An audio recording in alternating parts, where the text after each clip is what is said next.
ये स्कंद पुराण की कथा कहती है, जिस समय पर वैशाख के महीने की सुंदर अमावस्या का दिन था, उस दिन माता पार्वती शंकर भगवान के लिए जब पकवान बनाने के लिए बैठी, कुछ नहीं मिला।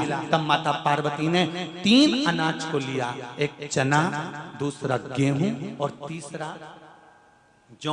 इन तीनों को भींग रहे थे, उसको लेकर आए गंगा जी में से, उसको सेक कर माता ने अंगीठी पर और उसका जो सत्तू बनाकर शिव को दिया। शंकर भगवान ने कह दिया, सुन पार्वती, ये सत्तू नहीं, ये मेरी औषधि है। बैसाख के महीने में जो खाएगा वो जिंदगी भर रोएगा नहीं, शरीर से स्वस्थ। अब उसको लोगों ने हंसी खेल में ले लिया, सत्तू का क्या काम, मम्मी हम नहीं खाएंगे, बड़ा पूरा। शिव जी का एक एक चीज,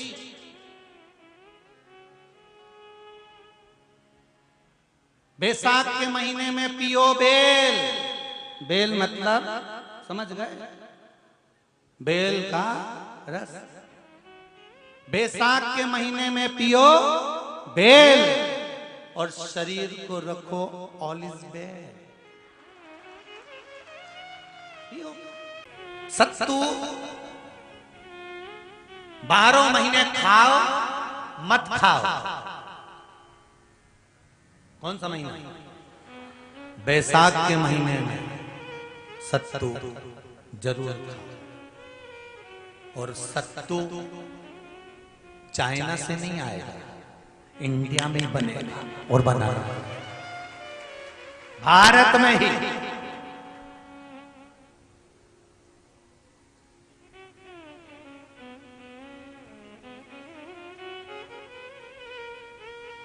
चलो आ जाओ गरुड़ पुराण में। मरने का 47वां दिन, जब मरेंगे तब गरुड़ पुराण बचेगी, पहले ही सुन लो। और जिसके पास में गरुड़ पुराण नहीं हो तो पंडित जी से मंगवा कर फिर पढ़ के देख लेना। मरने के 47वें दिन, 47 डेज, 47वें दिन किस चीज का दान तुम्हारे सामने आता है?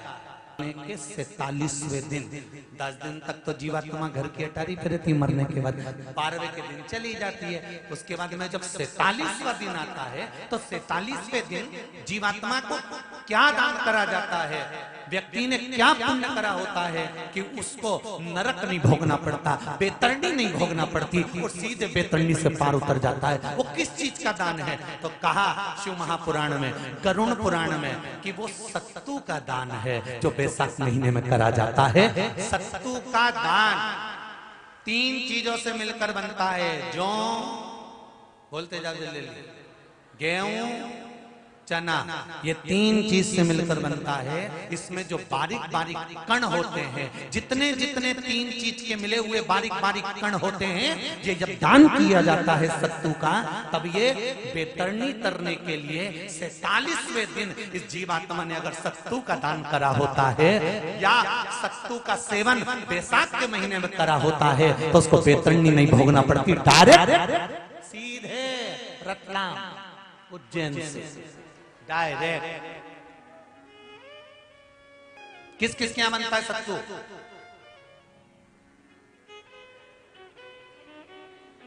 मैंने भी तो ये पूछा किस किस क्या बनता है। मैं ये थोड़ी बने, मैं अभी थोड़ी ना कि अभी बन गया। बैसाख में बनता तो होगा। पहले गांव के लोग तीरथ करने जाते थे, गांव का लोग जब तीरथ करने जाता था, कोई सामान नहीं लिया, सत्तू बांधी पोटली में धरा यूं और पानी में घोलिया और नमक डालिया या शक्कर या गुड़ घोल के और पी के वही चले।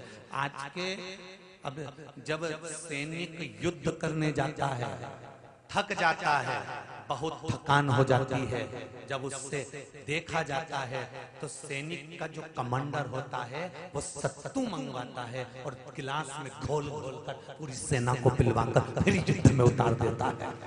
फिर युद्ध साधारण नहीं है महाराज। सत्तू में जितने बारीक बारीक कण होते हैं, जितने बारीक बारीक कण, अब तुम्हें काम करना, अभी जब फ्री रहो तो एक कागज पे रख के सत्तू का एक कण गिनना है। 1 2 3 बारीक बारीक गिनते रहना जरा। तो तुम्हारा क्या जाए गिनने में? भगवान कृष्ण के हाथ में पट्टी बंधी थी तो उनने भी तो रुक्मणी को गिनने को दिया था, जरा गिन तो जरा इसमें कितने धागे।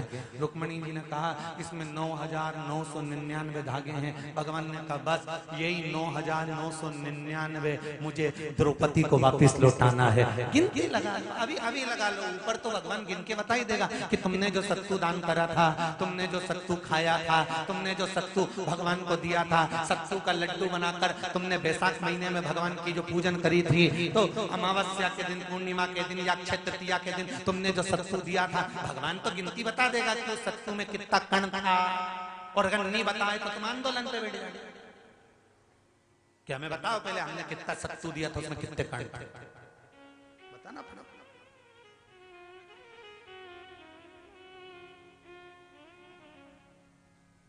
एक शिव की आराधना में चांगुना ने एक लोटा जल भरा, उसमें थोड़ा सा चंदन डालकर बेलपत्री के वृक्ष के नीचे ले जाकर डाल देती, थोड़ा सा जल बचाकर शिव जी को डाल देती। शंकर भगवान ने एक दिन चांगुना के सामने मन में विचार प्रकट करा और पार्वती जी से कहा, पार्वती एक बात समझ में नहीं आती, आधा जल ये बेलपत्री को देती है, आधा जल मुझे देती है, जब आधा जल मुझे देती है तो मुझे बड़ा गुस्सा आता है।